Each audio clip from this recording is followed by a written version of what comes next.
খলিফা ওমরের জমানা চলে এলো, বাইতুল মুকাদ্দাস তথা মসজিদুল আকসা খ্রিস্টানদের দখলে ছিল। হযরতে ওমরের জমানায় বাইতুল মুকাদ্দাস খানা বিজয় হয়ে গেল।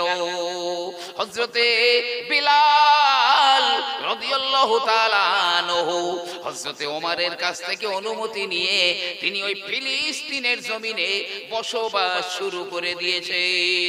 মদিনায় যখন আমার নবীর কথা মনে হয়, রাসূলের ব্যথা যখন বড় কষ্ট দেয়, বেলাল মদিনায় চলে আসে। আমার নবী পাকের রওজার ধারে দাঁড়িয়ে দাঁড়িয়ে দরুদ ও সালাম আরজ করে কেঁদে যারে জার হয়ে যায়। যখন মনের ব্যথা একটু কমে যায়, আবার মদিনা ছেড়ে হযরতে বেলাল চলে যান ফিলিস্তিনে। অনেক দিন হয়ে গেছে, অনেকটা দিন পার হয়ে গেছে, বেলাল আসছে না মদিনায়। অনেক দিন চলে গেল, একটু কর্মব্যস্ততায় আসতে পারে। রাতের বেলা বেলাল ঘুমিয়ে রয়েছে। আল্লাহর নবী স্বপ্নের মধ্যে দেখা দিয়ে বলে, বেলাল রে, এ বাবা বেলাল, কত যন্ত্রণাদায়ক, কত কষ্টদায়ক রে বেলাল, এতটা দিন পার হয়ে গেল, তুমি তো আমার সঙ্গে দেখা করার জন্য এলে না। আপনিও নবীকে ভালোবেসে দেখেন। গভীর রাতে নবিয়ানা মেম্বারে বলছি, আমার নবী পাক আপনাকে ভুলে যাবেন না। স্বপ্নের ভিতরে আমার নবী পাককে আপনিও দেখতে পাবেন। ঘুমটা ভেঙে গেল, বেলাল পাগলের মতো দৌড়ায়, মদিনার দিকে দৌড়ায়। মসজিদে নববী শরীফে ঢুকে গিয়েছে। ইমামে হাসান আর ইমামে হুসাইন রাদিয়াল্লাহু তাআলা আনহুমা খবর পেয়েছে বেলাল মদিনায় এসেছে।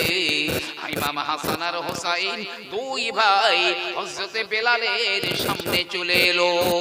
বেলালের নবীর কথা মনে হয়ে গেল।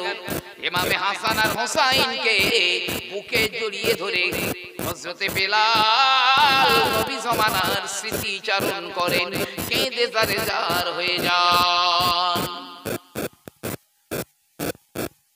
হাসান আর হুসাইনকে বুকে জড়িয়ে দিয়েছেন। আপনারাও একটা কথা বলি, ইমামে হাসান আর হুসাইন এই দুই ভাইকে অত্যাধিক পরিমাণ মহব্বত করবেন, হাকিকাতে মহব্বত করবেন, বাস্তবে মহব্বত করবেন। নবী 3 বার দোয়া করেছিলেন। মসজিদে নববী শরীফে আমার রাসূলুল্লাহ খুতবা দিচ্ছেন। খুতবা দিতে দিতে দিতে দিতে খুতবাটা বন্ধ হয়ে গেল। সাহাবায়ে কেরামেরা চিন্তা করেন, আমার নবী তো এমন করেন না। সাহাবায়ে কেরামেরা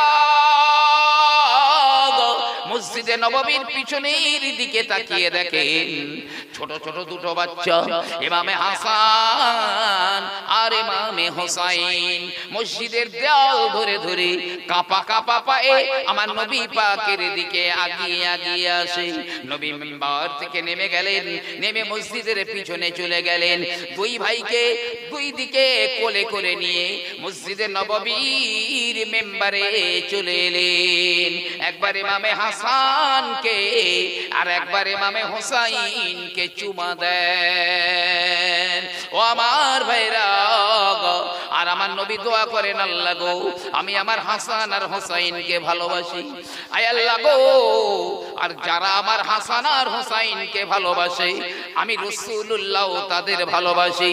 হে আমার মাওলা গো, যারা আমার হাসানকে আমার হুসাইনকে ভালোবাসে, আল্লাহ তুমিও তাদের ভালোবেসো। 3 বার মসজিদে নববীতে আমার নবী দোয়া করেছেন, হাসান হুসাইনকে যারা ভালোবাসে আমি নবী তাদের ভালোবাসি, আল্লাহ তুমিও তাদের ভালোবেসো। আচ্ছা, দোয়া করছেন নবী মসজিদে নববীর মেম্বারে দাঁড়িয়ে, এই দোয়া কি বৃথা যেতে পারে? নবী পাকের সাহাবায়ে কেরামরা হাসান এবং হুসাইন এই দুই ভাই, এদের কথা কেউ কোনোদিন ফেলে দিত না, কেউ ফেলতো না। নবী দোয়া করেছেন, এ আমার ভাইরা, ইমামে হাসান আর হোসাইনকে হযরতে বেলাল জড়িয়ে ধরেছেন। জড়িয়ে ধরে কান্না কান্না, নবীর জমানার কথা মনে হয়ে গেছে। ইমামে হাসান আর হোসাইন দেখেন বহুদিন হয়ে গেল, আমাদের নানাজির ইন্তেকাল হয়ে গেল, বেলালের আযানও বন্ধ হয়ে গেল। না না, ইমামে হাসান আর হোসাইন বলে, ও বেলাল, মসজিদে নববী শরীফে আর আযান তো দেন না, কিন্তু আজ আমরা দুই ভাই বলি, আমরা আমাদের নানাজির জমানার কথা একটুখানি স্মরণ করব, একটু স্মৃতিচারণ করব। হে বেলাল, আজ মদিনার মসজিদে নববী শরীফে আযান দিতে হবে, তো আযান দিতে হবে আজকে। বেলাল না করতে পারেননি, হাসান হুসাইন বলেছে না করতে পারেননি। হযরতে বেলাল রাদিয়াল্লাহু তাআলা আনহু নির্দিষ্ট জায়গায় চলে গেলেন, আযান দেওয়ার জন্য চলে গেলেন। বেলালের আযান যখন শুরু হয়ে গেল, চারিদিকে মদিনায় কান্নার রোল পড়ে গিয়েছে। আবাল বৃদ্ধ বনিতারা কাঁদে, আমার নবীর জমানার কথা মনে হয়ে গেল। কেউ বা এমন বাচ্চারা বলে, আম্মা জান ও আব্বি জান, মনে হয় আল্লাহর নবী দুনিয়ার জমিনে ফিরে এসেছেন, আর আমার নবীজিকে দেখে বেলাল আযান দেয়। কান্নার রোল পড়ে গেছে গোটা মদিনার জমিনে, কান্না কান্না। বেলালের আযান শুনে নবীজির জমানার কথা মনে হয়ে গেল।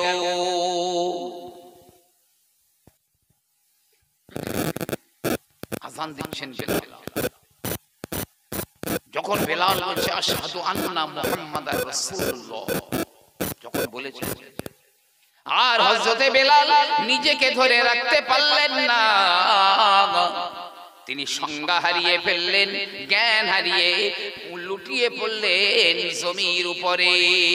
দেখা গেল বেলাল আর দুনিয়ার জমিনে নাই, শুধু নবীর প্রেমে, নবীর মহব্বতে। জি, এই জন্যই নবী বলেছিলেন, বেলাল সবার আগে তুমি জান্নাতে যাবে, সবার আগে। বেলাল বলেছিলেন, হুজুর যে জান্নাতে আমার নবী আগে যাবেন না, আমি বেলাল ওই জান্নাত চাই না। নবী বলেছিলেন, বেলাল আমি যদি ব্যাপারটা বুঝিয়ে বলি তাহলে তুমি খুশি হবে। জি হুজুর বলেন। নবী আমার বলেন, ও বেলাল রে, আমি কিয়ামতের ময়দানে বোরাকের উপরে সওয়ার হয়ে থাকব, আর ওই বোরাকের লাগাম তোমার হাতে থাকবে। বেলাল রে, আমার বোরাকের লাগাম ধরে ধরে টেনে টেনে তুমি আগে আগে নিয়ে যাবে, তুমি তো আমার আগে জান্নাতের ভিতরে ঢুকে যাবে।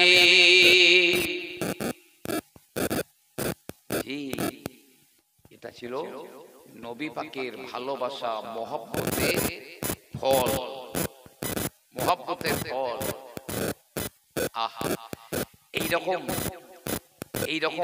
একটা মানুষ আজকের নবীর ভালোবাসা দেখিয়ে দেখেন।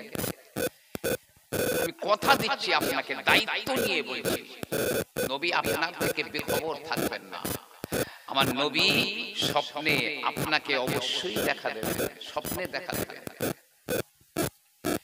আল্লাহর নবী, আল্লাহর হাবিব কবর শরীফের ভিতরে তিনি স্বাভাবিকভাবে জিন্দা রয়েছেন। শুধু আমি বলি না, দেওবন্দীদের বড় হযরত, বাংলাদেশে বাড়ি মহিউদ্দিন খান, তার রওজা শরীফের ইতি কথা ওই বইয়ের ভিতরে লিখেছেন, সাধারণ কবর জীবনে সাধারণ মানবদের চাইতে নবীদের একটু অন্যরকম অবস্থা। নবীরা সশরীরে কবরের ভিতরে জিন্দা থাকে। নবী বংশের মানুষ এভাবে হুসাইন রাদিয়াল্লাহু তাআলা আনহুর বংশের একজন মানুষ হযরতে আহমদ কবির রাফাই রাহমাতুল্লাহ আলাইহি, মা ফাতেমার কলিজার ধন ইমাম হুসাইন রাদিয়াল্লাহু আনহুর বংশের আহমদ কবির রাফাই। একদা তিনি মদিনার মসজিদে নববীতে হজ করবার পরে হজ করে নিয়ে তিনি মদিনাতুল মুনাওয়ারায় চলে এলেন। মদিনার মসজিদে নববী শরীফে তিনি চলে এলেন। আমার নবীজির কবর শরীফের পাশে তিনি দাঁড়িয়ে যান। দাঁড়িয়ে দাঁড়িয়ে বলে, হে আল্লাহর নবী গো, আমি আহমদ কবির রাফাই এতদিন আপনার দরবারে আমি আসতে পারি না হুজুর। আমি এতদিন আমার রূহটাকে, আমার কলিজাটাকে আপনার কবর শরীফের কাছে পাঠিয়ে দিতাম, আর আমার রূহটা আপনার কবরের মাটি চুমু খেয়ে চলে যেত, ফিরে যেত। তবে আমি আজ সশরীরে হাজির হয়েছি। হে আল্লাহর নবী গো, আমি আপনার হাত মোবারকে চুমা খেতে চাই। যতক্ষণ না আমি আপনার হাতে চুমা না খেতে পারবো, ততক্ষণ এখান থেকে পা তুলবো না, মাথা কুটে কুটে এখানে মরবো। কাঁদছেন। শত শত জিয়ারতকারীরা সব দাঁড়িয়ে রয়েছে। শত শত জিয়ারতকারীরা দেখছে আহমদ রাফাই তিনি কাঁদছেন আর এইভাবে বলছেন। হঠাৎ করে দেখা গেল আমার রাসূলুল্লাহর কবর শরীফ থেকে ধবধবে নূরানি নূরের মতো ঝলমলে হাত মোবারক খানা বেরিয়ে যায়। জোরে জোরে বলুন সুবহানাল্লাহ। হযরতে আহমদ কবির রাফাই আমার রাসূলের হাত মোবারক খানা ধরলেন। গোটা মসজিদে নববীটা যেন আলোয় ঝলমল করে ওঠে। একবার চুম্বন দিয়েছেন। আহমদ কবির রাফাই নিজেকে ধরে রাখতে পারলেন না, জ্ঞান হারিয়ে ওই জায়গায় বেহুশ হয়ে যান। এটা ছিল ভালোবাসার নগদ পুরস্কার।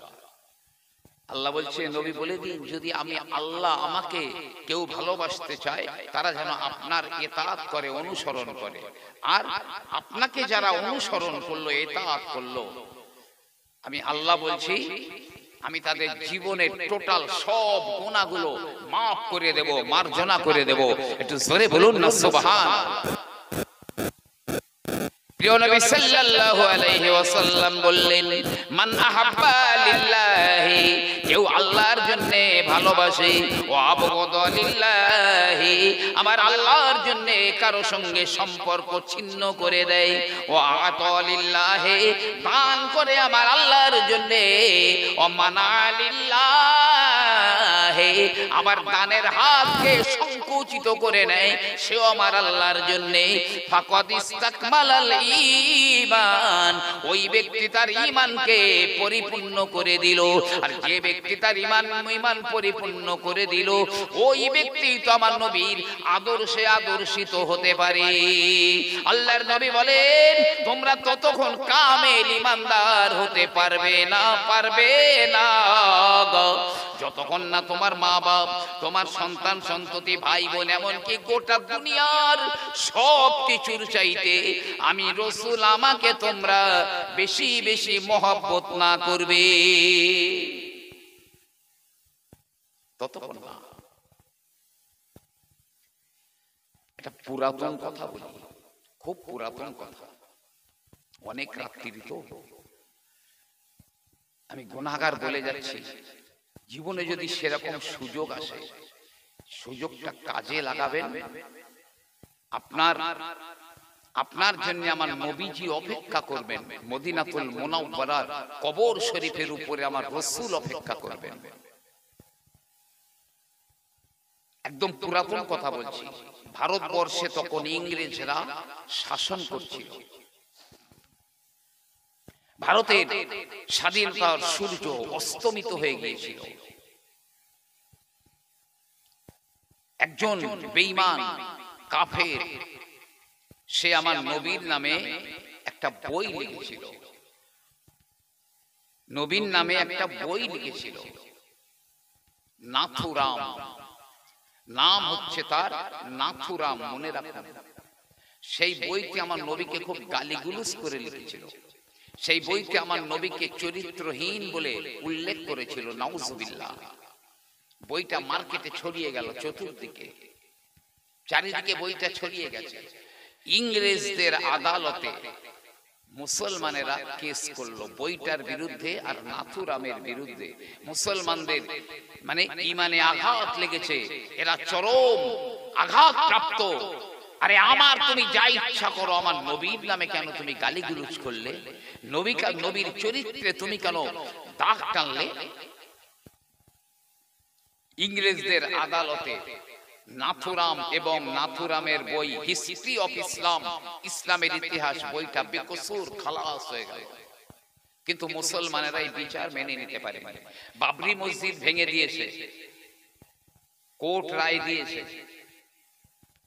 জি, কিন্তু এই বিচার আমরা মুখে হাজারো বলি যে আদালতের রায় আমরা মানতে বাধ্য, অন্তর দিয়ে কেউ মেনে নিয়েছে? হারগিজ না, কেউ মেনে নেয়নি। ইংরেজের আদালতে নাথুরামের বই হিস্ট্রি অফ ইসলাম, ইসলামের ইতিহাস বইটা বেকসুর খালাস হয়ে গেল। কিন্তু না না, মুসলমানরা ওই বিচার মেনে নিতে পারে না। আবার মুসলমানেরা ওই আদালতে আবার কেসটার জন্য তারা আবার আপিল করলো, একটু বিবেচনা করা হোক, এই কেসটার ব্যাপারে বিবেচনা করা হোক, আবার আপিল করে দিয়েছে। মসজিদের এক ইমাম সাহেব, খুব বড় লম্বা কথা আমি খুব ছোট করে বলেছি। মসজিদের এক ইমাম সাহেব জুম্মার দিনে খুতবা দিচ্ছেন, দিতে দিতে বললেন, নাথুরাম বলে একজন বেঈমান আমার নবীর গাল দিয়ে চরিত্রে আঘাত করে সে একটা বই মার্কেটিং করেছে, বাজারে ছড়িয়ে দিয়েছে। তো এমন একটা নওজোয়ান নেই, যুবক নেই যে নাথুরামকে জাহান্নামে পাঠিয়ে দিতে পারে, জাহান্নামে পাঠিয়ে দিতে পারে, এমন একজন কি নেই? এখন মুসল্লিদের মধ্যে তো মসজিদ একটা জোয়ান ছেলে ছিল, মায়ের একমাত্র বেটা, মায়ের একমাত্র ছেলে জি, এই জাহের বাজারে কিছু কাজ বাজ করে, কি ছোট একটা ব্যবসা করে, সেই মসজিদে নামাজ পড়তে গিয়েছিল। এখন ওই কথাটা তার অন্তরে খুব আঘাত করেছে। আরে আমার নবীকে গাল দিয়েছে, আমার নবীর চরিত্রে আঘাত করেছে, না না আমি হয় আমার নিজের জীবনটা নবীর জন্য বিলিয়ে দেব, তাও যদি না হয় আমি ওই নাথুরামটাকে জাহান্নামে পাঠিয়ে দেব। সংকল্প নিয়ে নিয়েছে। নবী পাক বেখবর নন, বাড়ি গিয়ে মায়ের কাছ থেকে বিদায় নিয়েছে, আম্মা জান বিদায় দিন, আমি ফিরতেও পারি নাও পারি, নবীর নামে এই চরম বেয়াদবি গুস্তাখি করেছে, আমি তাকে জাহান্নামে পাঠিয়ে দেব, না হলে হয়তো বা আমার জীবনটাও চলে যেতে পারে, আমি শহীদ হয়ে যেতে পারি। মা বলে, যাও বেটা, তোমাকে বিদায় দিয়ে দিলাম। ওই আব্দুল নাম ছিল, ছেলেটার নাম ছিল আব্দুল কাইয়ুম। এই আব্দুল কাইয়ুম খোঁজ নিয়ে দেখলে যে আদালতের বিচারটা, শুনানিটা কবে হবে, নির্দিষ্ট তারিখটা জেনে নিয়েছে, নির্দিষ্ট দিন চলে এলো। আব্দুল কাইয়ুম বাজার থেকে একটা ছুরি কিনে নিয়েছে, দুই দিকে ধার, ছুরিটার দুই দিকে ধার আছে, এরকম একটা ছুরি কিনে নিয়েছে, নিয়ে তার জ্যাকেটের পকেটের মধ্যে ঢুকিয়ে নিয়ে ছুরিটা আদালত কক্ষে ঢুকে গেছে। গিয়ে দেখছে কিছু লোকজন এসেছে, তখন নাথুরাম বসে আছে একদম সামনের একটা চেয়ারে নিচে, এখানে জজ বসবে, নাথুরাম নিচে একটা চেয়ারে একদম সামনে বসে আছে। আব্দুল কাইয়ুম ঠিক নাথুরামের পিছনের সিটটায় গিয়ে বসলো, একদম সোজাসুজি। আস্তে আস্তে করে গোটা আদালত কক্ষ প্যাকটা হয়ে গেল, ভরে গেল। এদিকে উকিল মুক্তারেরা হাজির হয়ে গেল, জজ তার নির্দিষ্ট জায়গায় চলে এলো। আদালতের কাজ শুরু করা হোক। শুরু হতে যাবে, ওই সময় নাথুরাম তো সামনে বসে রয়েছে। আব্দুল কাইয়ুমের রক্তে আগুন ধরে গেল, দাউ দাউ করে জ্বলে। এই হলো সেই বেঈমান, যে বেঈমানটা আমার নবীকে গাল দিয়েছে আর চরিত্রে আঘাত করে বই লিখে বাজারে ছড়িয়েছে। আর দেরি নয়, এখনো শুরু হয় না কেসটা। শুনানি শুরু হতে যাচ্ছে, পকেট থেকে ছুরিটা বার করেছে। পুরো আদালত কক্ষ প্যাকটাও ছুরি বার করে, আর সামনেই তো বসেছিল শয়তান, উপর জোপরি ছুরিকা ঘাত করে দিয়েছে, ঝাঁঝরা করে দিয়েছে গোটা দেহটা। এই নাথুরাম চেয়ারের উপর থেকে নিচে পড়ে গেল, তড়পায় রক্তে ভেসে যায়, আদালত কক্ষটা রক্তে ভেসে যায়। জজ বলছে, এই ছেলে, তুমি একজন মানুষকে খুন করলে, তাও আবার আদালতের ভিতরে। কি করলে তুমি? কোর্টে ভারতবর্ষের পঞ্চম জর্জের একটা ছবি টাঙানো ছিল। আব্দুল কাইয়ুম বলছে, স্যার, কেউ যদি আপনার ওই পঞ্চম জর্জকে গালি দেয় আর আপনার যদি প্রতিশোধ নেওয়ার ক্ষমতা থাকে, আপনি কি চুপ করে বসে থাকবেন? আমার প্রিয় নবী সাল্লাল্লাহু আলাইহি ওয়াসাল্লামের নামে গাল দিয়ে, চরিত্রের আঘাত করে, আমার নবীকে খাটো করে বই লিখে ছেড়েছে, মার্কেটে বাজারে ছেড়ে দিয়েছে। তাই আমার ইমানি দায়িত্ব ছিল, আমার ইমানি কর্তব্য ছিল ওকে জাহান্নামে পাঠিয়ে দেওয়া। আমি এখন বড় গর্বিত, আমি এখন বড় খুশি, আমার নবীর দুশমনটাকে আমি জাহান্নামে পাঠিয়ে দিতে পেরেছি। আমি খুশি, দাঁড়িয়ে আছি, স্থির দাঁড়িয়ে আছি। সঙ্গে সঙ্গে আব্দুল কাইয়ুমকে অ্যারেস্ট করা হলো। জি, ফাঁসির অর্ডার হয়ে গেল, আব্দুল কাইয়ুমকে ফাঁসি দেওয়া হবে। সে একটা মানুষ খুন করেছে, তাও আদালতের ভিতরে। আমাদের দেশে দেখেন না কি বাঁদরামি চলছে। কোরআনের পৃষ্ঠা ছুঁড়ে দিচ্ছে, উঠে দাঁড়াচ্ছে, পা দিয়ে আগুনে পুড়িয়ে দিচ্ছে, পরে বলছে ও মেন্টালের রোগী, ওর ব্রেন ঠিক নেই। চোরে চোরে মাসতুতো ভাই, ওর ব্রেন ঠিক নেই। কেউ নবীর নামে ব্যঙ্গচিত্র ছাপছে, বলছে ওটা তার বাক স্বাধীনতা, কথা বলার স্বাধীনতা। তোমার ধর্মগুরুর নামে কেউ বলুক তো দেখি, তোমার মুখ দিয়ে কেমন বার হয়? ওটা ওর বাক স্বাধীনতা, কথা বলার স্বাধীনতা। আব্দুল কাইয়ুমকে জেলখানার ভিতরে ঢুকিয়ে দেওয়া হলো। মুসলমানেরা বড় বিব্রত বোধ করলো, কিভাবে আব্দুল কাইয়ুমকে ফাঁসি থেকে বাঁচানো যায়। এ অফিসার ও আদালত ও অফিস বিভিন্ন জায়গায় দৌড়দৌড়ি করে। আব্দুল কাইয়ুমের হয়ে যিনি দায়িত্ব নিয়েছেন, একেএম ফজলুল হক সাহেব, নাম শুনেছেন? একেএম ফজলুল হক। যখন এই বাংলার মুসলমানদের উপরে গুলি চলছিল অবিচারে, নির্বিচারে, তখন এই ফজলুল হক গায়ের জামা খুলে আগে কামানের সামনে দাঁড়িয়ে বলছিলেন, আগে আমার বুকে গুলি মারো, আমি শেষ হয়ে যাব, তারপর অন্য কারো বুকে গুলি লাগবে, তার আগে আর গুলি মারতে দেব না। এই সেই ফজলুল হক সাহেব, যিনি আব্দুল কাইয়ুমের ওকালতের দায়িত্ব নিয়েছেন। একেএম ফজলুল হক বলে, হে মুসলমানেরা, আব্দুল কাইয়ুমের ফাঁসি আমি হতে দেব না, আমি ওকে ফাঁসি থেকে বাঁচিয়ে আনতে পারবো।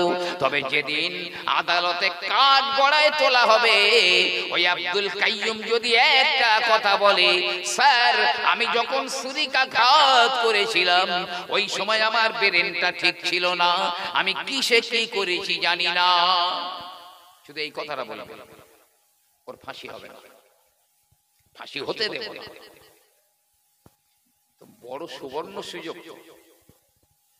যেদিন জেলখানার ভিতর থেকে আব্দুল কাইয়ুমকে বার করে আনা হচ্ছে, মুসলমানেরা, নওজোয়ান যুবকেরা, তরুণেরা সব ওই জেলখানার গেটের সামনে ভিড় করে দাঁড়িয়ে সবাই বলে, আব্দুল কাইয়ুম রে, তোমাকে একটা কথা বলে দিই গো, যখন তোমাকে কাঠ গড়ায় ওঠানো হবে তুমি শুধু একটা বার বলবে, আমি যখন ছুরি মেরেছিলাম আমার ওই সময় ব্রেনটা ঠিক ছিল না, কিসে কি করেছি আমি বলতে পারি না।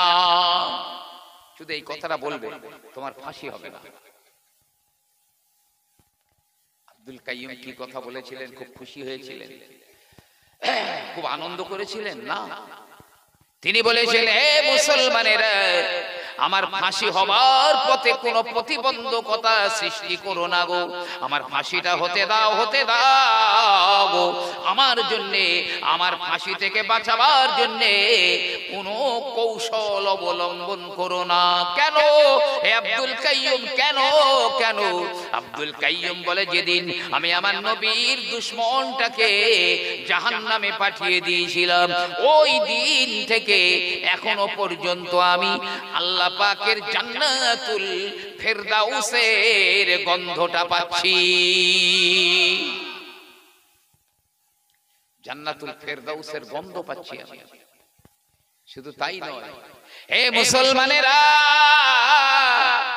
আমি দেখতে পাচ্ছি ওই তো আবু বকর, ওমর, উসমান আর আলী, চারজনা খলিফা, ওই চার সাহাবা ফুলের মালা নিয়ে দাঁড়িয়ে রয়েছে।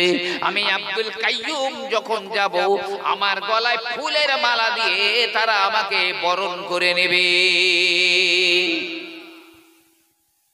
চারজন সাহাবা দাঁড়িয়ে রয়েছে, দেখতে পাচ্ছি আমি। হে মুসলমানেরা, শুধু তাই নয়, আমি আরো দেখতে পাচ্ছি আমার প্রিয় নবী মুহাম্মদুর রাসূলুল্লাহ সাল্লাল্লাহু আলাইহি ওয়াসাল্লাম, তিনি ওই মদিনার কবর শরীফের উপরে দাঁড়িয়ে আমার দিকে হাত বাড়িয়ে দাঁড়িয়ে রয়েছে। একবার জোরে জোরে বলুন না সুবহানাল্লাহ। জি, বহু মানুষকে ভালোবেসেছি আমরা, কিন্তু যথাযথ মর্যাদা পাইনি। যাকেই আমরা ভালো করেছি তার কাছ থেকেই আমরা ব্যথা পেয়েছি, দুঃখ পেয়েছি। নবীকে একবার মহব্বত করে দেখুন তো, এই গুনাহগারটার কথা শুনে একবার ভালোবেসে দেখুন তো। আহা, হে আমার ভাইরা, হযরতে আম্মার রাদিয়াল্লাহু তাআলা আনহু, আম্মার পরিবার, আম্মারের আম্মা হযরতে সুমাইয়া, আর হযরতে আম্মারের পিতা হলো ইয়াসির, ভাইয়ের নাম হলো আব্দুল্লাহ। ঈমান গ্রহণ করে নিয়েছে, আমার নবীকে ভালোবেসেছে, মহব্বত করে নিয়েছে। মক্কার বেঈমানেরা, কাফেরেরা জুলুমের পরে জুলুম চালিয়ে দেয়। হযরতে সুমাইয়া রাদিয়াল্লাহু তাআলা আনহাকে লোহার পোশাক পরিয়ে মরুভূমির উপরে শুইয়ে রেখে দিয়েছে। হতভাগা আবু জাহেল বহু অত্যাচার করবার পরে হযরতে সুমাইয়া রাদিয়াল্লাহু তাআলা আনহার লজ্জায় স্থানে বর্ষা মেরে দিয়েছে, বল্লভ মেরে দিয়ে শহীদ করে দিয়েছে। কিন্তু না না, হযরতে সুমাইয়া আমার নবীর মহব্বত থেকে, ভালোবাসা থেকে এক চুল পরিমাণ নড়েন না। ইসলামের প্রথম শহীদ হলেন হযরতে সুমাইয়া রাদিয়াল্লাহু আনহা। এমনি করে হযরতে যখন অত্যাচার করা হতো আম্মারের উপরে, ইয়াসিরের উপরে, আব্দুল্লাহর উপরে, সুমাইয়ার উপরে, আমার নবী পাক ওখান দিয়ে হেঁটে হেঁটে যেতেন। আর নবী বলতেন, হে আম্মার পরিবারেরা, একটুখানি সবর করো, একটুখানি ধৈর্য ধরো। আল্লাহর জান্নাত, তোমাদের ওয়াদা করা জান্নাত তোমাদের জন্য আমার আল্লাহ রাব্বুল আলামিন রেডি করে রেখে দিয়েছেন। একটু জোরে বলুন না সুবহানাল্লাহ। সুমাইয়া রাদিয়াল্লাহু আনহা শহীদ হয়ে গেলেন, আর হযরত ইয়াসির তাকে কিভাবে শহীদ করা হলো জানেন? ও ভাইরা, দুইটা উট দুই দিকে মুখ করে দাঁড় করানো হয়েছে। একটা উট এই দিকে ফিরে আছে আর একটা উট এই দিকে ফিরে রয়েছে। হযরত ইয়াসিরের দুটো পা দুটো উটের পিছনের পায়ে বেঁধে দেওয়া হলো। উট বিপরীতমুখী চালনা করা হলো। একটা উট ওই দিকে যায় আর একটা উট তো এই দিকে যায়। আর হযরত ইয়াসির তিনি কি করলেন? দুইটা ভাগ হয়ে মাঝখান দিয়ে দুই দিকে ফিরে দুটো ভাগ হয়ে যায়। জীবন দিয়ে দিলেন, কিন্তু না, ঈমান দিলেন না, নবীর ভালোবাসা দিলেন না, নবীর মহব্বত দিলেন না। আব্দুল্লাহকেও শহীদ করে দেওয়া হলো। জি, শহীদ করে পানিতে চুবিয়ে ধরে রাখে, আবার ওঠায়, পানিতে চুবিয়ে ধরে রাখে, কিছুক্ষণ পরে আবার ওঠায়। এই অত্যাচার করতে করতে হযরতে আব্দুল্লাহকেও শহীদ করা হলো। একবারের জন্যও ঈমান আর আমার নবীর মহব্বত ছেড়ে দেয়নি। নবী বলেছেন জান্নাত রেডি। হযরতে আম্মারকে তারা আগুন জ্বালিয়ে আগুনের উপরে শুইয়ে দিত, আগুনের উপরে শুইয়ে দিত, চামড়া পুড়ে, গোশতগুলো পুড়ে, আস্তে করে চর্বিগুলো গলে গলে ওই আগুনের উপরে পড়ে আগুন আরো তেজ হয়ে যায়। এত অত্যাচার করা হয়েছে, তারপরেও নবীর ভালোবাসা, নবীর মহব্বত ছেড়ে দেয়নি। এই ভালোবাসা যেদিন আপনি অর্জন করতে পারবেন, কারোর ওয়াজ করতে হবে না, নবীর আদর্শ অটোমেটিক আপনার জীবনের ভিতরে চলে আসবে, জীবনে চলে আসবে। আমরা এত, আমি আরো একটা পুরাতন কথা বলছি, আমরা এত কেন জুতো ঝাঁটা লাচি, বেঈমানদের ঝাঁটা লাচি খাচ্ছি? আমরা নবীর সুন্নত থেকে অনেকটা দূরে সরে গেছি আমরা। জি, পৃথিবী, আমার আল্লাহ ওয়াদা করেছেন কোন কাফেরকে, কোন বেঈমানকে মুসলমানদের উপরে আমি জয়যুক্ত হতে দেব না। কোরআনে কারিমে আল্লাহ বলেছেন। আবার আবার আল্লাহ পাক বলেন ওয়ালা তাহিনু ওয়ালা তাহজানু ওয়া আনতুমুল আ'লাউনা ইন কুনতুম মুমিনিন। এ ভয় করো না, ইমানদারেরা ভয় করো না, চিন্তা করো না, তোমরাই তো বিজয়ী হবে যদি তোমরা ইমানদার হও। ও মুসলমানেরা, আপনি করে যুদ্ধের ময়দানে নবীর সাহাবারা যুদ্ধ করেন, বেঈমান কাফেরদের মোকাবেলা করেন। একদিন, দুই দিন, তিন দিন, চার দিন হয়ে গেল, মুসলমানেরা বিজয়ী হতে পারছে না। সব মুসলমানেরা এক জায়গায় যুক্তি করে, না না, আমার আল্লাহ কোরআনে ওয়াদা করেছে যে আমরাই তো বিজয়ী হব। ওয়াকানা হাক্কান আলাইনা নাসরুল মুমিনিন। আল্লাহর ওয়াদা হলো ঈমানদারদের আল্লাহ সহযোগিতা করবেন। কয়েকদিন হয়ে গেল আমরা যুদ্ধে কেন জয়লাভ করতে না? কারণ কি? পরামর্শ হচ্ছে, একজনা বলছে মনে হয় নবীর কোন সুন্নত কয়েকদিন আমরা মনে হচ্ছে আদায় করতে পারছি না, নবীর কোন একটা সুন্নত মনে হয় ছেড়ে গিয়েছে আমাদের থেকে, যার কারণে আমরা বিজয়ী হতে পারছি না। সবাই চিন্তা করছে কি সুন্নত আমরা ছেড়ে দিয়েছি। অনেক চিন্তা করে একজনা বলল, আজ কয়েকদিন হয়ে গেল আমরা মিসওয়াক করছি না, মিসওয়াক, গাছের ডাল দিয়ে মিসওয়াক করছি না। প্রিয় নবী আমার বলেন, লাউলাম আশুক্কা আলা উম্মতি লা আমারতুহুম বিসওয়াকি ইনদা কুল্লি সালাতিন। আমার উম্মতের উপরে যদি কষ্ট না হয়ে যেত, তাহলে প্রতি নামাজের সময় আমি আমার উম্মত দিগকে মিসওয়াক করার কথা বলতাম। ও মুসলমানেরা, আমার নবীজির জীবনের শেষ আমাল হলো ওই মিসওয়াক করা। সাহাবা একজনা বলে, এই কয়দিনের ভিতরে মিসওয়াক করা হচ্ছে না। এই জন্য মনে হয় আমরা বিজয়ী হতে পারছি না। তীর, তলোয়ার, ধনুক সব রেখে দিয়েছে সাহাবা যুদ্ধের ময়দানে। গাছের ডাল ভেঙে নিয়ে এসে সবাই মেসওয়াক করা শুরু করে দিয়েছে। আমার নবীর এই সুন্নতটা আমরা পালন করি না, সবাই মেসওয়াক শুরু করে দিয়েছে। বেঈমান কাফেরদের অন্তরে আমার আল্লাহ ভয় ঢুকিয়ে দিয়েছেন। কাফেরেরা, বেঈমানেরা ওই মুসলমানদের মেসওয়াক করা দেখে বলে, ওই দেখ মুসলমানেরা এবারে দাঁতে ধার দিচ্ছে, মনে হয় আমাদের এবারে চিবিয়ে চিবিয়ে খেয়ে ফেলবে। বেঈমান আর কাফেরের দলেরা যুদ্ধের ময়দান থেকে কুত্তার মতো পালিয়ে দৌড়ে চলে গেল।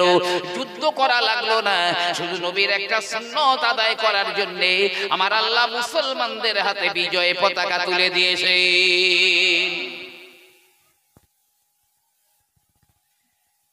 আজ নবীজির হাজার হাজার সুন্নতের উপরে পা দিয়ে আমরা মারিয়ে যাচ্ছি, আর আমরা বলছি আমরা মুসলমান, কেন বিজয়ী হতে পারছি না?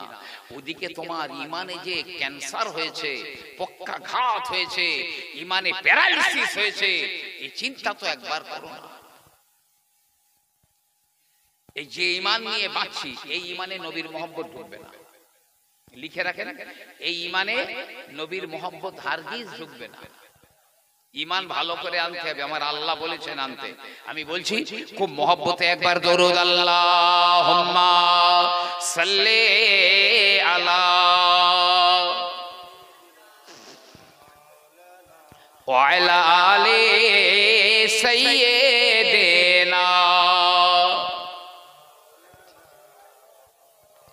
फूल खिलते हैं पढ़ पढ़ के सल्ले अला, फूल खिलते हैं पढ़ पढ़ के सल्ले अला, झूम कर कह रही है ये बागे सबा, ऐसी खुशबू चमन के एक गुलों में कहाँ, ऐसी खुशबू चमन के गुलों में कहाँ, जो नबी के पसीने में मौजूद है।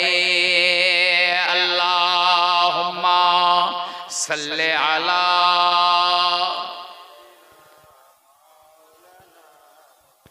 वअला आले सय्यिदिना। আমার আল্লাহ রাব্বুল আলামিন বললেন, ইয়া আইয়ুহাল্লাযীনা আমানু, ঈমানদারেরা, আমিনু বিল্লাহি ওয়া রাসূলিহি, আল্লাহর উপরে এবং তার রাসূলের উপরে তোমরা ঈমান আনো।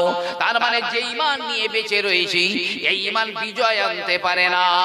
এই ঈমানে নবীর মহব্বত, নবীর ভালোবাসা ঢুকতে পারে না। আমার নবীর ইন্তেকাল হয়ে গেল, আম্মা জান আয়েশা সিদ্দিকা রাদিয়াল্লাহু আনহার হুজরা শরীফের ভিতরে দাফন করে দেওয়া হলো। একজন মহিলা কয়েকদিন পরে আম্মা জান আয়েশা সিদ্দিকার হুজরায় চলে এলেন। নবী পাকের কবর শরীফের পাশে একটা পর্দা দেওয়া আছে। মূল হুজরায় যে দিকটা নবীর কবর দেওয়া হয়েছে সেখানে একটা পর্দা দেওয়া আছে। ওই সাইডে আম্মা জান আয়েশা সিদ্দিকা থাকেন, এই সাইডটায় নবী পাকের কবর শরীফ। এক মহিলা এসেছে, হে আম্মা জান আয়েশা, একবার আমার নবীর কবরটা আমাকে একবার দেখিয়ে দাও না, একবার আমার রাসূলের কবরটা একটু দেখাও না। মহিলা কেঁদে জারেজার হয়ে যায় আর বারে বারে বারে বারে বলে, আমার হাবিবের, আমার প্রিয় নবীর কবরটা একবার আমাকে দেখিয়ে দাও। এত কান্না কাঁদে আম্মা জান আয়েশা সিদ্দিকা রাদিয়াল্লাহু তাআলা আনহা। তিনি একটুখানি পর্দার কাপড়টা সরিয়ে দিলেন। ওই দেখো, ওই তো আল্লাহর নবী ওই শুয়ে রয়েছে। ওই মহিলা অবাক হয়ে যায়। এক সময় এত কান্না কাঁদে, কাঁদতে কাঁদতে সেন্সলেস হয়ে গেলেন। তিনি বেহুশ হয়ে মাটির উপরে জমিনে পড়ে গেলেন। শুধু পড়ে গেলেন না, বরং জীবনটা চিরদিনের মতো বার হয়ে গেল। নবীর মহব্বতে জীবনটা দিয়ে দিয়েছে শুধু নবীর কবর দেখে।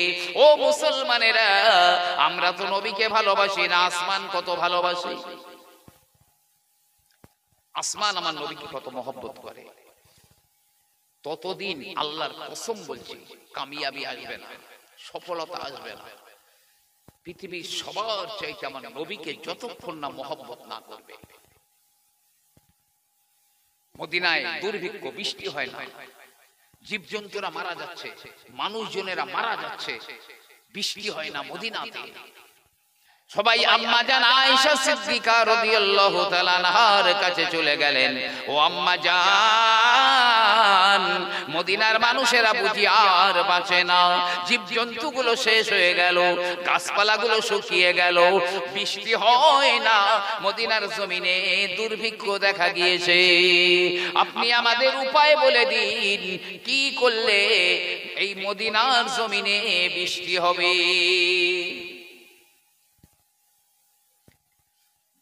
আম্মা জান আয়েশা সিদ্দিকা বললেন, এক কাজ করো, চলে যাও, নবী পাকের যে সবুজ গম্বুজ রয়েছে কবর শরীফের উপরে, সবুজ গম্বুজের উপরে এতটা ছিদ্র করে দাও যেন আসমান থেকে নবীর কবরটা ডাইরেক্ট দেখা যায়, এতটা ছিদ্র করে দাও। সাহাবায়ে কেরামেরা আম্মা জান আয়েশা সিদ্দিকার কথা অনুযায়ী গিয়ে ওই সবুজ গম্বুজের উপরে ছিদ্র করে দিয়েছে, আসমান থেকে যেন নবীর কবরখানা দেখা যায়। যারা হজ করতে গেছেন এখনো দেখবেন ওই সবুজ গম্বুজের উপরে একটা ঢাকনা লাগানো রয়েছে, ছোট একটা জানালা টাইপের করা আছে, ঢাকনা লাগানো রয়েছে। ওই সেই ছিদ্র সাহাবায়ে কেরামেরা করেছিলেন। ছিদ্রটা যেই না করা হয়ে গেল, ও অঝর ঝরে আসমান থেকে বৃষ্টি বর্ষণ শুরু হয়ে গেল। মুষলধারে বৃষ্টি হয়, একভাবে বৃষ্টি হয়ে যায়, রাত দিন একভাবে বৃষ্টি হয়, 1 মিনিটের জন্যও বন্ধ হয় না। এমনি করে 2 দিন 3 দিন হয়ে গেল, কয়েকদিন হয়ে গেল, এইবারে বৃষ্টি তো বন্ধ হয় না। লোকেরা আম্মা জান আয়েশা সিদ্দিকার কাছে চলে এসেছে, ও আম্মাজি, ওই ছিদ্রটা করে দেওয়ার সঙ্গে সঙ্গে আসমান থেকে মুষলধারে বৃষ্টিপাত হয়, কিন্তু ওই বৃষ্টি তো বন্ধ হয় না। এরপরে যদি আরো বৃষ্টি হয়, মদিনা তলিয়ে যাবে, ডুবে যাবে। কি উপায়? আম্মা জান আয়েশা বললেন, ওই যে ছিদ্রটা করেছো, ছিদ্রটা বন্ধ করে দাও, তাড়াতাড়ি যাও, ছিদ্রটা বন্ধ করে দাও। সাহাবায়ে কেরামরা যেই ছিদ্রটা বন্ধ করে দিয়েছেন, সঙ্গে সঙ্গে একদম সুইচ টেপার মতো বৃষ্টিটাও বন্ধ হয়ে গেল। সুবহানাল্লাহ। কি কারণ ছিল? আম্মা জান আয়েশা বলেন, হে নবীর সাহাবারা, যখন আসমান আমার নবীজির কবরটা দেখতে পেল, আসমান আর নিজেকে ধরে রাখতে পারল না, আসমান নবীর কবর দেখে কান্না শুরু করে দিয়েছে। আকাশের কান্নাটা তোমাদের মদিনার জমিনে বৃষ্টি হয়ে হয়ে পড়েছে। যেই না তোমরা বন্ধ করে দিয়েছো, আসমান আর নবীর কবর দেখতে পেল না, কান্না বন্ধ হয়ে গেল, মানে মদিনার জমিনে বৃষ্টিটাও বন্ধ হয়ে গেল। এই আসমান আমার নবীজিকে কতটা ভালোবেসেছে, মহব্বত করেছে।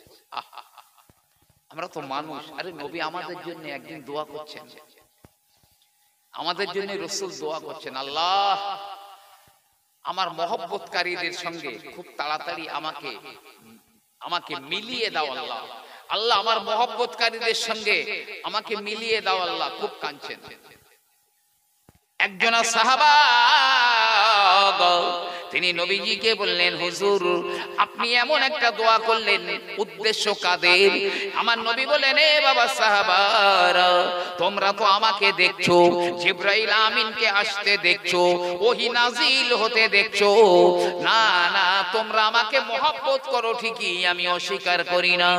এ আমার সাহাবারা, আমি যখন দুনিয়ার জমিনে থাকবো না, আমার উম্মতেরা আমাকে কোনোদিন আর দেখতে পাবে না, কিন্তু আমার উপরে এত মহব্বত তাদের হবে, আমার সঙ্গে দেখা করার জন্য যদি তাদের সন্তান সন্ততিদের বিক্রি করে দিয়ে হলেও যদি দেখা করা সম্ভব হতো, তাহলে অবশ্যই আমার সঙ্গে দেখা করতো। তাই আমি আমার আল্লাহর কাছে দোয়া চাই, মাওলা গো আল্লাহ, ওই মহব্বতকারীদের সঙ্গে আমি রাসূলকে তুমি তাড়াতাড়ি করে মিলিয়ে দাও। একটু জোরে জোরে বলুন না সুবহানাল্লাহ। ও ভাইরা, জীব জন্তুরা নবীকে কত ভালোবাসে, মহব্বত করে। নবী তো জীব জন্তুদের জন্য দোয়া করেন, যে মানুষের জন্য দোয়া করেছেন, আমাদের জন্য দোয়া করেছেন। যারা আমরা নবীকে মহব্বত করি আমাদের জন্য দোয়া করেছেন। এ আমার ভাইরা, বাবাজিরা, একদা হালিমা সাদিয়া রাদিয়াল্লাহু তাআলা আনহার বেটা বা তার মেয়ে সাইমা বা সীমা বকরিগুলো মাঠে চরাবার জন্য নিয়ে গেল। একা একা বকরিগুলো নিয়ে চলে গেছে। আম্মা জান হালিমা সাদিয়া রাদিয়াল্লাহু তাআলা আনহার ওই ছেলে অথবা মেয়ে অথবা রাখাল দৌড়ে দৌড়ে ছুটে বাড়ি চলে এলো। ও আম্মা জান, ও হালিমা সাদিয়া, সর্বনাশ হয়ে গেল। কি হয়েছে রে বাবা? বলে ওই বাগে একটা বকরি নিয়ে চলে গিয়েছে। বাগে তো এমনি বকরি নিয়ে যায়। আম্মা, যে কোন একটা বকরি নিয়ে গেলে হতো। আমার এই মক্কার ভাই মোহাম্মদ যে ছাগলটাকে খুব পছন্দ করতেন, ভালোবাসতেন, মহব্বত করতেন, কোলের কাছে টেনে নিয়ে গায়ে হাত বুলিয়ে দিতেন, আদর করতেন, সেই ছাগলটাকেই নিয়ে গেছে। মা হালিমা সাদিয়ার মন বড় খারাপ হয়ে গেল, নিজের অজান্তেই যেন বেরিয়ে গেল, এ বাঘ রে, আমার অতগুলো ছাগল ছিল, তুই অন্য ছাগল তো নিয়ে যেতে পারতিস, কিন্তু না, যে রহমাতাল লিল আলামিন, যে মুহাম্মাদের বদলে আল্লাহ আমার বরকত ঢেলে দিয়েছেন, আমার ওই বেটা মুহাম্মদ যে ছাগলটাকে পছন্দ করত, ওই ছাগলটাই কেন নিয়ে গেলি? আমার নবী পাকের মনটাও একটু ছোট হয়ে গেছে, রাসূলের মনটাও একটু ছোট হয়ে গেছে। এখন নবী পাক বলছে, আম্মা আপনি যদি অনুমতি দেন আমি একটু গিয়ে দেখি না ছাগলটা যদি খুঁজে পাওয়া যায়। মা হালিমা বলছে, আরে বাবা, বাঘে নিয়ে গেলে কি আর ফেরত দেয়? আর আমি ওখানে যেতেও দেব না, ওখানে বাঘ হিংস্র জন্তুরা ভরে রয়েছে, আমি ওখানে যেতে দেব না। কিন্তু আমার নবী বারে বারে বারে বারে বলেন, আম্মা জান আমার একবার অনুমতি দিন, আমি একবার গিয়ে খোঁজ করে দেখি যদি ছাগলটা পাওয়া যায়।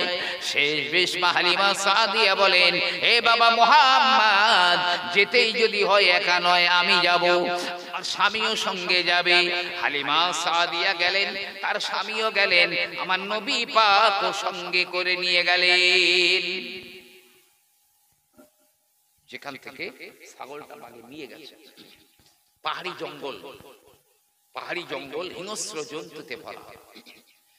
নবী পাক আস্তে আস্তে জঙ্গলের দিকে আগিয়ে যাচ্ছেন, মা হালিমা সাদিয়াও যাচ্ছেন।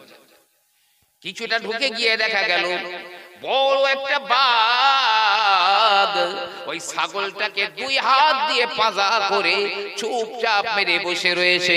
আমার নবী পাক যেই না গেলেন, বাঘ সঙ্গে সঙ্গে দাঁড়িয়ে যায়, ছাগলটাকেও ছেড়ে দেয়। বাঘ বলে, আসসালামু আলাইকা ইয়া রাসূলুল্লাহ, ও আল্লাহর নবী, আপনাকে দেখার জন্য আমি দেওয়ানা হয়ে যাই, আমি মজনু হয়ে যাই। আমি তো লোকালয়ে যেতে পারি না আপনাকে দেখা করার জন্য, আবার আপনিও তো এই দিকে আসেন না যে আমি আপনাকে দেখে আমার মনের স্বাদ মিটিয়ে নেব। হে আল্লাহর নবী, আপনাকে দেখা আমার হয়ে গেল, আমার প্রাণ জুড়িয়ে গেল। আমি জানতাম আপনার হাতের ছোঁয়া যে ছাগলটার গায়ে লেগে রয়েছে, আপনার পরশ যে ছাগলের উপরে লেগে রয়েছে, ওই ছাগলটাকে যদি আমি ধরে নিয়ে যাই, অবশ্যই আপনি আসবেন ছাগলটার খোঁজ করার জন্য। এলেনও, তাই দেখা হয়ে গেল, আমার মনের বাসনা মিটে গেল। হুজুর, আপনার ওই ছাগলের গায়ে আমি একবারের জন্য নখটাও ঢোকাই না, অক্ষত অবস্থায় রয়েছে। এবারে আপনার ছাগলখানা নিয়ে আপনি চলে যান। জোরে জোরে বলুন না সুবহানাল্লাহ। হিংস্র জঙ্গলের বাঘ এত ভালোবাসে নবীকে, নবী দেখবার জন্য এমন একটা কৌশল অবলম্বন করেছে, নবীর দেখা হয়ে গেল। এই ছাগলটার গায়ে রসুলের পরশ আছে, জি নবী পাকের হাতের ছাপ আছে, সেই ছাগলটাই নিয়ে গেছে। নবী দেখার জন্য আমরা কতদিন কি চেষ্টা করেছি মনে হয় করি। এ আমার ভাইরা, আম্মাজান হালিমা সাদিয়ার মেয়ে সীমা, সীমা বকরি চড়াতে নিয়ে যায়। একদিন হালিমা সাদিয়া বলে, এ সীমা যা যা বকরিগুলো নিয়ে মাঠে চড়াতে যাও। সীমা বলে, আম্মা জান অতগুলো বকরি আমি একা সামাল দিতে পারি না গো আম্মা, আমার সঙ্গে কাউকে দিতে হবে, আমি একা একা ওই বকরিগুলো নিয়ে যাব না। হালিমা বলছে, আর তো কেউ নেই, তুই ছাড়া, তোকেই নিয়ে যেতে হবে। আর সীমা বারবার বলছে, আমি অতগুলো বকরি আমি একসঙ্গে সামাল দিতে পারি না, এ ওদিকে দৌড়াই ও ওদিকে দৌড়াই, আমি একা কটা সামাল দেব, সঙ্গে আমার কাউকে একটা হেল্পার লাগবে, দিতে হবে। কিন্তু মা হালিমা সাদিয়া বলছে, না আর কেউ তো নেই, তোকেই নিয়ে যেতে হবে। সীমা বলে, আম্মা জান যদি আমার মক্কার ভাই